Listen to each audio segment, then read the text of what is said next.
In the year 48 BC, a single spark from a burning harbor drifted onto the roof of one building in Alexandria, and inside that building was everything humanity had ever learned. 500,000 scrolls, the memory of the ancient world reduced to ash. For 3 centuries before that night, the Library of Alexandria was the closest thing our species has ever built to a single, shared brain. Every ship that entered the harbor was searched, not for weapons, but for books.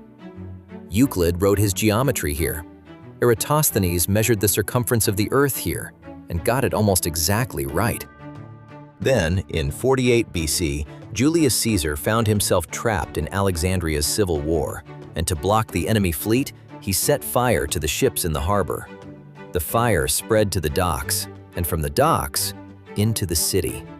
Now, the truth is, the library did not die in one night. It bled for centuries, through that fire, through neglect, through war after war, until nothing remained but a legend. Humanity's hard drive was erased, one sector at a time. But imagine that night going differently.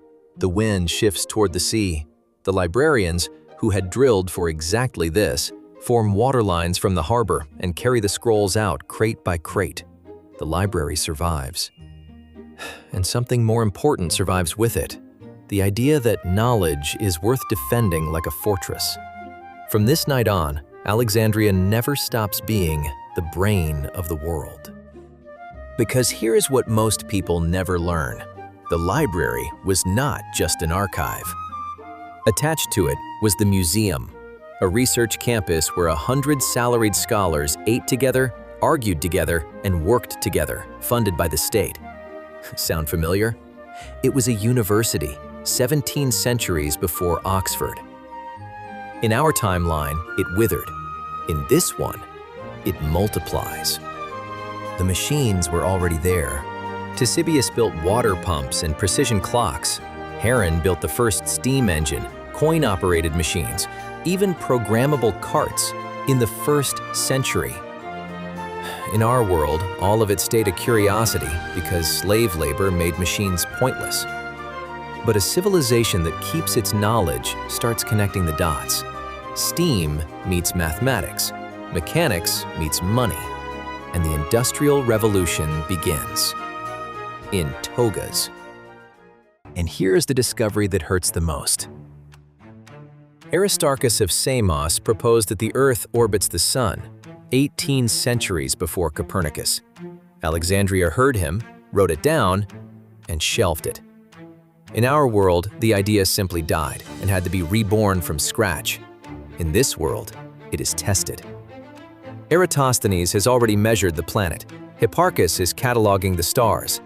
Give these people one more century of continuous, funded science, and they will not just accept that the Earth moves. They will calculate where it is going.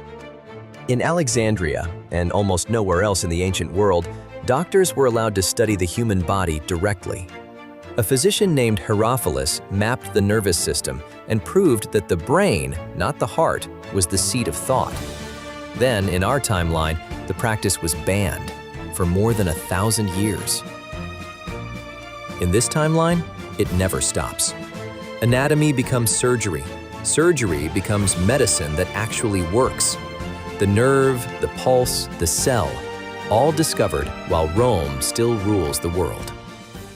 Knowledge that exists in only one copy is knowledge waiting to die. So this library does what any modern network does. It makes backups. Daughter libraries rise in Pergamon, in Rhodes, in Antioch, in Carthage, in Rome. A postal web of scholars exchanges letters, corrections, discoveries. Science stops being a place, it becomes a system. And a system is very, very hard to burn. And when paper arrives from the east along the trade routes, the network is ready for it.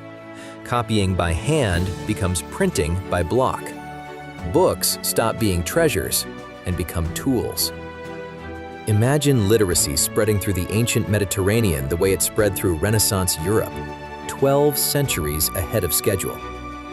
Rome never has to conquer this Alexandria. It simply hires it. Roman roads and Roman legions, fused with Alexandrian science, become something history has never seen, an empire that runs on engineering. Aqueducts designed by hydraulics instead of habit, field medicine in every legion, navigation by star catalog. The muscle of Rome with the brain of Alexandria. Now follow the thread. Steam power by the 2nd century, printing by the 3rd, the scientific method, hypothesis, experiment, publication, formalized not in the 1600s, but in the 300s. Cities lit by gas, seas crossed by steamships, all of it happening while our timeline was entering the darkest centuries it would ever know. Which means the world outside your window right now is running about 1,000 years behind schedule. In this timeline, there is no Renaissance, because nothing was ever lost that needed rediscovering. There are no dark ages to climb out of. By the year 1000, the year of castles and plagues in our world, this civilization is roughly where we were in 1960. And in the year we would call 1069, a ship with no sails leaves Earth. Painted on its hull is a lighthouse, the same lighthouse that once guided ships into Alexandria, still lighting the way 1,000 years later. This time, to the stars.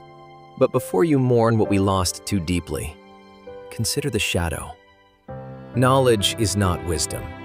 A world that industrializes under emperors and slaveholders is a world where the steam engine meets the slave galley and chooses both. Progress without the fall, without the rebuilding, without the argument, might have been faster and far crueler. Perhaps ideas, like forests, sometimes have to burn to grow back stronger.